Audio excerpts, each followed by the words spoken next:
हेल' लोगोफोर आं दायो फैदों नैबे आगैखौ मेकआप खालामनो आगैया माने बोसोरसेनि सिगांनिफ्रायनो आंनो खोन्थाना दोनबाय थाखादोंमोन ना आंजोंनो खालामगोन होननानै दिनै फाइनालि आगैनि रिसेपसन आरोना ओमफ्राय आङो दायो आगैखौ स्टार्ट खालामसै ओमफ्राय आगैनो माबायदि लुक्स नांगौ एसे खोन्थानानै होदो माबायदि आंजों समायो बेखौनो खालामना हो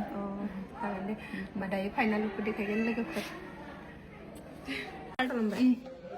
स' लोगोफोर जोंना फाइनाल लुकआ जाबाय दायो आं आगैखौ दायो फाइनाल लुकखौ देखायगोन होनना खोन्थादोंमोन ओमफ्राय आगैया दा माबायदि मोनखो बानायजानानै खिन्थादो जोबोर मोजां मोनदों आब' माने आगैया बोसोरसेनि सिगांनिफ्रायनो आंखौ माने ओरैबायदि मोजां मोननानै माने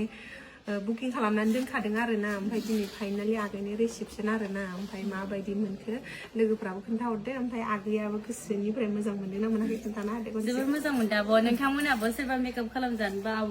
आब'खौ कन्टेक्ट खालामनो हागोन बिराद मोजां मेकआप खालामो आब'आ थेंक इउ दे आब' वेलकाम आगै हेपि मेरिड लाइफ ओमफ्राय बिदिनो मोजाङै मोजां संसार जालांदो आरोना थेंक इउ स' माच आब' जाबाय